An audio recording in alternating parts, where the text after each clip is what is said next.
200 East Berry. We're open to that. So again, I just want to make sure that everyone understands that just because we're laying this out now does not negate any further discussions with the county. We're looking forward to that, and but we really want to hear what they have to say. So with that, we'll open up the questions. So why did you feel so important to get this information out today instead of waiting for the county meeting tomorrow? Well, again,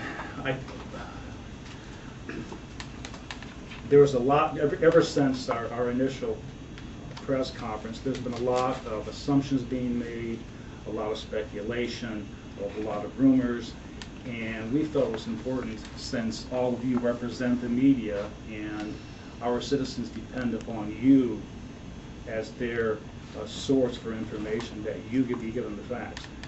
Tomorrow this will be given to the county, and we felt by giving it to you today, it will make it much easier on you, because that's part of our job too, is to make it as easy as possible on the media.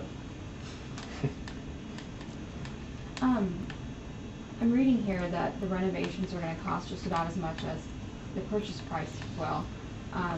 Do we know at all what those renovations involve? Well, the renovations, as you know, or as I stated, there was a lot of renovations done in the 80s and in the 90s. Some of those renovations have to do with the relocation of the police department because they have unique needs. There are some electrical issues that we want to take care of, but overall that building is in very good shape. I'm sorry. How did you arrive at the $22 million for the new police station? There was a study done in 2006 that when we looked at different options, and between that study and the study that was done, I think it was last year, that was the number they came up with, and that was the number I used. Was that number adjusted to take into consideration 2009 costs, or? I think the last study that was done was in 2008, so I had a couple numbers. I think one more than that now.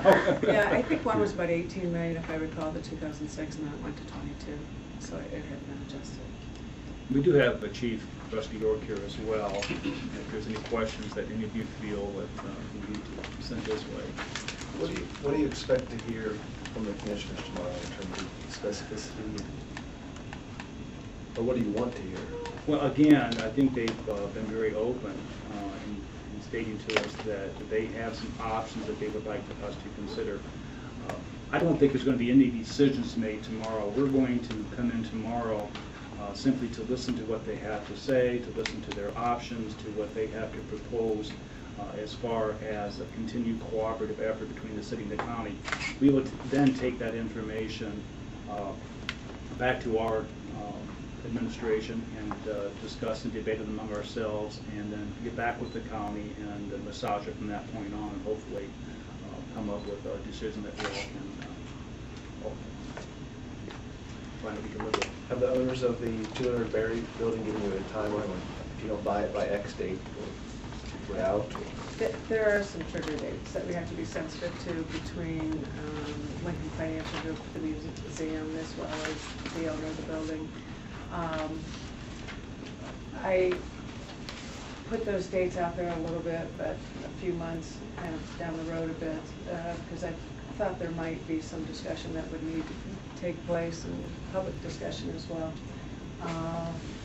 So there are trigger dates. We think we can make them if those are... You don't want to tell us what they are? I'm just trying to make sure I remember. I think the first trigger date is October 31st. And then with some additional cash put in the deal, I think we have to the end of the year. There's no question that no matter what we decide ultimately... But it's an escrow, then. It's not an additional cost. It's just an escrow amount that would come off the purchase price. I was just going to say that no matter what we ultimately decide, it's going to take a series of meetings with the city council as well, because it's going to take action on their part to make sure we succeed in no matter what venture. So we need to have time to talk to them as well. But would you hope this issue be resolved before you present, or the 2010 budget? I don't know how much that plays a factor in that. Well, the hope would be that we get a decision on how to move forward. I mean, the police department needs to be addressed. And quite frankly, Ben, you were the one year after year in the budget session that was like, for $30 billion for the new building.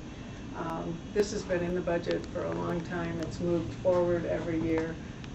And this is the year that the lease expires and some action needs to be taken. I'm looking at the two charts comparing the average cost for if you stay where you are now or if you move.